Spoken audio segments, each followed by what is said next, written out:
कहानी एक खूबसूरत गांव से शुरू होती है, जहां खेत, पहाड़ और नदी हैं। बच्चे खेतों में खेलते हैं, पशुओं को चराते हैं और शाम को नदी के किनारे बैठकर कहानियां सुनते हैं। गांव में 4 दोस्त थे, अली, सारा, हसन और नादिया। ये सब बहुत ही अच्छे दोस्त थे और हर समय साथ रहते थे। उनका सबसे पसंदीदा समय नदी के किनारे बैठकर बातें करना और गांव के बुजुर्गों से कहानियां सुनना होता था। एक दिन गांव के बुजुर्गों ने एक दिलचस्प कहानी सुनाई। उन्होंने बताया कि गांव के पास एक जादुई नदी है, जो कभी दिखाई नहीं देती, लेकिन अगर कोई सच्चे दिल से उसकी तलाश करे तो वह उसे पा सकता है। कहा जाता है कि नदी का पानी पीने वाले की हर इच्छा पूरी हो जाती है। इस कहानी को सुनकर बच्चों के दिल में जादुई नदी की खोज का जोश पैदा हो गया। अली ने कहा, हमें यह नदी जरूर खोजनी चाहिए, शायद हमारी कोई भी इच्छा बाकी तीनों बच्चों ने तुरंत उसकी बात मान ली। अगले दिन अली, सारा, हसन और नादिया ने नदी की खोज के लिए यात्रा शुरू की।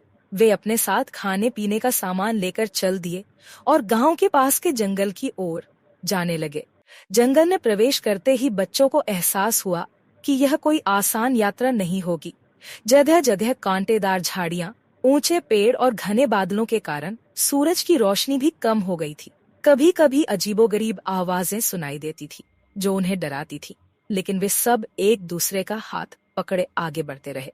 अचानक एक जगह पहुंचकर सारा ने कहा, यहाँ कुछ अजीब। हसन ने आगे बढ़कर देखा और हैरान रह गया कि वहां पर एक पुरानी निशानी मौजूद थी, जिस पर प्राचीन भाषा में कुछ लिखा हुआ था।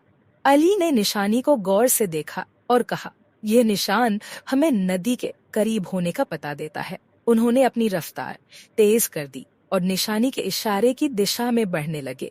कुछ देर बाद उन्हें दूर से पानी के बहने की आवाज सुनाई दी। सभी की खुशी का ठिकाना नहीं रहा। वे दौड़ते हुए उस दिशा में पहुंचे और क्या देखते हैं कि सचमुच वहां एक खूबसूरत नदी बह रही थी। बच्चे नदी के किनारे बैठ गए और नदी के पानी को आश्चर्य से देखने लगे। नादिया ने कहा, आओ हम सब इस पानी को पीते हैं और अपनी अपनी अपनी इच्छाएं पूरी करते हैं। सभी ने नदी का पानी पिया और अपनी अपनी इच्छाएं मांगी, लेकिन कुछ देर इंतजार करने के बाद भी कोई खास बदलाव नहीं आया। अली ने कहा, शायद हमें अपनी इच्छा के लिए खुद मेहनत करनी होगी। जादुई नदी हमें सिर्फ हौसला दे सकती है। बच्चे नदी का पानी पीकर ताजगी महसूस करने लगे और गांव की ओर वापसी का सफर शुरू किया। उन्हें समझ में आ गया था कि असली जादू उनकी मेहनत और दृढ़ संकल्प में है। नदी का पानी उनके अंदर के डर और संदेह को दूर करने में मदद करता है। गांव वापस पहुंचकर उन्होंने अपने अनुभव को सभी के साथ साझा किया और बताया कि नदी का असली रहस्य यह है कि हर सफलता की जड़ मेहनत और विश्वास में छिपी है।